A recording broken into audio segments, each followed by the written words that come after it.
தமிழகம் எங்கும் கிளைகளை கொண்ட Annamal institute of hotel management and hospital management படிப்பில் சேர்வதற்கான அட்மிஷன் நடைபெறுகிறது.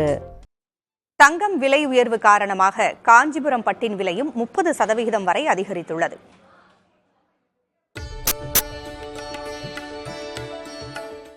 திருமணம் என்றாலே இன்றளவும் அனைவரின் நினைவுக்கு வருவது காஞ்சிபுரம் பட்டுதான். உலகளவில் பெயர் போன காஞ்சிபுரம் பட்டு புவிசார் குறியீடு பெற்றது. பல வகைகளில் பட்டுப்புடவைகள் சந்தையில் கிடைத்தாலும் பெண்களின் முதல் தேர்வு காஞ்சிபுரம் பட்டுப்புடவைதான். எத்தனை ஆண்டுகள் ஆனாலும் புதுசு போலவே இருப்பதுதான் அதற்கு காரணம். இவ்வளவு தனிச்சிறப்பு வாய்ந்த காஞ்சிபுரம் பட்டுப்புடவைகளில் உள்ள ஜரிகையில் தங்கம், வெள்ளி உள்ளிட்டவைகள் சேர்த்து நெய்யப்படுகின்றன. ஆண்டுக்கு 300 கோடி ரூபாய் அளவிற்கு பட்டுப்புடவைகள் விற்பனை நடைபெறும் நிலையில் இத்தொழிலில் 5000 நெசவாளர்கள் ஈடுபட்டுள்ளனர். காஞ்சிபுரம் ஓரிக்கையில் உள்ள தமிழ்நாடு ஜரிகை ஆலையில் உற்பத்தி செய்யப்படும் ஜரிகையில் தங்கம் 0.5%, வெள்ளி 40%, காப்பர் 35.5%, பட்டு இழை 24% சேர்க்கப்பட்டிருக்கும். இவைகளை சேர்த்து செய்யப்பட்ட 240 கிராம் அடங்கிய ஜரிகை பாக்கெட்டை 1 மார்க் என கூறுகின்றனர்.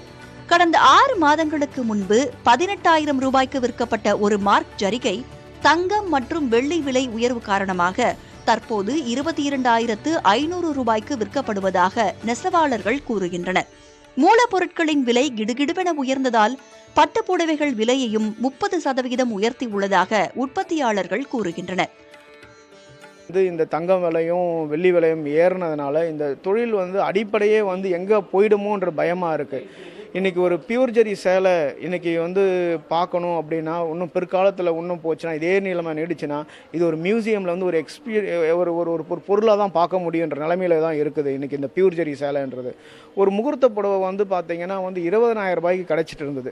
இன்றைக்கி அதே புடவை 40,000 ரூபா ஆகுது. இது எத்தனை வருஷத்துக்குள்ளே பார்த்தீங்கன்னா ஜஸ்ட் ஒரு 7-8 வருஷத்துக்குள்ளேயே இந்த அளவுக்கு ப்ரைஸ் டிஃப்ரெண்ட்.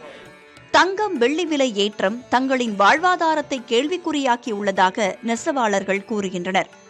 தனி நெசவாளர்களுக்கு வேலை கிடைக்கிறதில்ல, தனியாரும் அது மாதிரி தரமாட்டேன்றாங்க. அந்த புடவை விற்றா தான் அவங்க தராங்க. அதனால ஒவ்வொரு நாளுக்கு விலை ஏறும் போதும் கிட்டத்தட்ட ஒவ்வொரு நெசவாளியா வேலை இழந்து கொண்டே போயிட்டு வேற வேலைக்கு போற சூழ்நிலை உருவாகி கொண்டு இருக்குது. பட்டு சேலைகளுக்கு பயன்படுத்தப்படும் மூலப்பொருட்களின் விலையை கட்டுப்படுத்த அரசு உரிய நடவடிக்கை எடுக்க வேண்டும் என உற்பத்தியாளர்கள் கூறுகிறார்கள். மேலும் பட்டுச்சேலைக்கு விதிக்கப்படும் GSTயை திரும்பப் பெற்றால் மட்டுமே எஞ்சியுள்ள நெசவாளர்களை காப்பாற்ற முடியும் எனவும் உற்பத்தியாளர்கள் கூறுகின்றனர். புதிய தலைமுறைக்காக ஒளிப்பதிவாளர் லோகநாதனுடன் செய்தியாளர் இஸ்மாயில். தமிழகம் எங்கும் கிளைகளை கொண்ட Annamal institute of hotel management and hospital management படிப்பில் சேர்வதற்கான அட்மிஷன் நடைபெறுகிறது.